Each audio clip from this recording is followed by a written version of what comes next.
পরপর বৎসরের মতো এবারও শারদীয় পূর্ণিমা আমাদের অত্যন্ত সন্নিকটে এবং যারা দুর্গা মায়ের ভক্ত আছেন তারা ইতিমধ্যে আয়োজনে ব্যস্ত আছেন।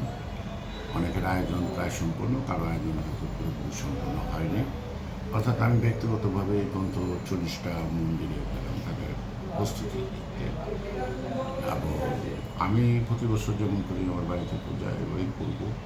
তো মানুষের মধ্যে একটা আশঙ্কা, একটা গুজব, একটা আতঙ্ক কাজ করছে 5ই আগস্টের পরে।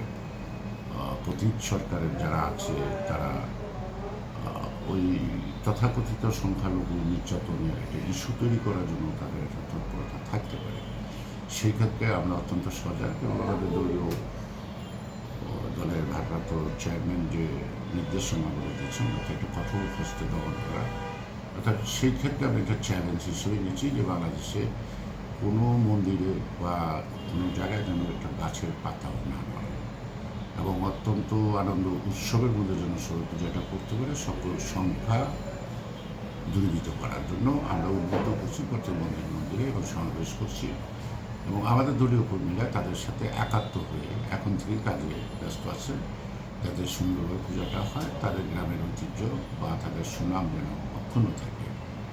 তো আমি বরাবর যেটা করি এবারও করলাম সেটা যে আমার 61টা মন্দিরে আমরা আর্থিক অনুদানও দিলাম সরাসরি দিয়ে এবং সেখানকার যারা মোটামুটিভাবে মানে নিম্ন মধ্যবিত্ত পরিবার আছে তাদের মধ্যে প্রায় 8,000 শাড়িও বিতরণ করলাম, আর্থিক অনুষ্ঠান দিলাম যাতে তারা একটু স্বাচ্ছন্দ্যে পূজাটা করতে পারে। তা একটা জিনিস হলো যে আমরা আমাদের থানা বডি সবাই যে আমরা বিভিন্ন মন্দিরে গেছি তারা খুব উৎসাহ বোধ করছে এবং তাদের মধ্যে যে যদি কোনো সংখ্যা কাজ করে থাকে সেই সংখ্যাটা এখন আর নাই।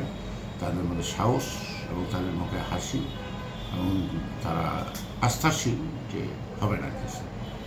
আমি মনে হয় যে এটা শত চেষ্টা করলেও এটা আমার মনে হয় এটা বিএনপি যেহেতু চ্যালেঞ্জ হিসেবে নিচ্ছে, বর্তমানে সরকার কতটুকু নিরাপত্তা দিবে সেটা তাদের ব্যাপার, কিন্তু আমি মনে করি যে সরকারি নিরাপত্তার চেয়ে সামাজিকভাবে যে আমরা যে নিরাপত্তার বলয়টা তৈরি করছি তাতে সরকারের দায়টা একটু কমে যাবে। দুর্গাপূজা উপলক্ষে দেশবাসীকে আপনার শুভেচ্ছা কি বার্তা? দেশবাসী শ্রী শ্রী মা দুর্গা দুর্গতি নাশিনী।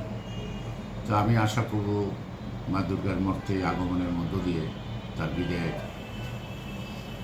আগে আমরা এটি তার কাছে প্রত্যাশা করব বা প্রার্থনা করব যে তিনি যেন রাষ্ট্র সমাজ সকল দুষ্ট গ্রহকে বিনাশ করেন এবং সকলের দুর্গতি বিনাশ করার মধ্য দিয়ে শান্তিপূর্ণ পথে একটি নতুন বাংলাদেশের পথে যেন আমরা এগিয়ে যেতে পারি। ধর্মবর্ণ নির্বিশেষে আমরা এই মাটির সন্তান একসঙ্গে বসবাস করার ঐতিহ্যটা আমরা পুনরুদ্ধার করতে চাই।